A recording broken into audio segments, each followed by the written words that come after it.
What has this got to do with this week's Parsha of Chayei Sarah? Listen and I'll tell you. Sarah, our matriarch, dies at the age of 127 years old and is buried at Machpelah Cave in Hebron. Avram buys this burial plot of land from Ephron for 400 shekels of silver, which in those days was a lot of money. This was Avram's first piece of real estate in the land of Israel. Avram sent his servant Eliezer to Haran to find a wife for Yitzchak. Eliezer asked Hashem for a sign to know, when does he know that it's the right girl for Yitzchak? The sign was, when the women of the village come to the well, he'll ask for some water to drink. And if a woman gives him a drink and also offers to give his camels a drink of water, she will be the right bride for Yitzchak. And yes, indeed, Rivka, the daughter of Lavan, comes to the well and passes the test. Eliezer is invited to their home and repeats the story to Bethuel, the grandfather, who was head of the household, and Rivka's asked if she is prepared to go to the land of Canaan with Eliezer to meet her groom Yitzchak. She agrees. Eliezer gives the family gifts and off they went across the desert on camels. And when they get closer to their destination, they see a person in the distance, and the sun is starting to set. There was Yitzchak praying at this beautiful time of day, when the sun goes down and the sky lights up with colors of red and orange and yellow just before it gets dark. Yitzchak was the one who created the mincha prayer.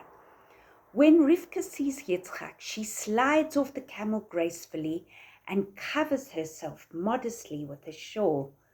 There are many sages that ask the question, why did she cover herself? Maybe she knew intuitively that she would, in the future, have to hide some actions from Yitzchak.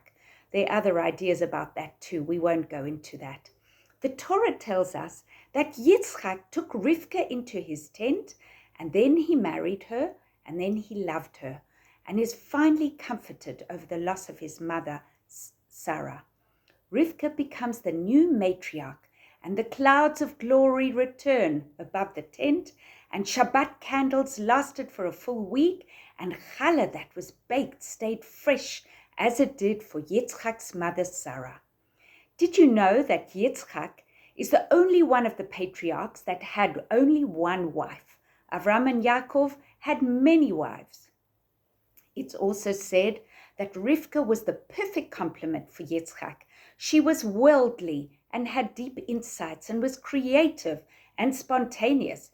Yitzchak was strongly spiritual and followed closely in the steps of his father. He even repeated the actions of his father and dug the same wells that his father Abraham dug and called the wells the same name. Talking about wells, that is the creative activity for this week's Parsha. Try and make a well. It's lots of fun. I used colored paddle pop sticks, which I stuck with craft glue round a plastic cup or a container, and I folded a piece of cardboard to make the top, and there I also created a little place of a small cup to collect the water, thinking about kind, caring Rivka giving Eliezer some water to drink at the well. And imagine her giving all those camels some water too. That's a lot of hard work. You can also make cupcake wells, which will be a delicious treat for Shabbos. Lots to think about this Shabbos. Shabbat Shalom from Safta Laya.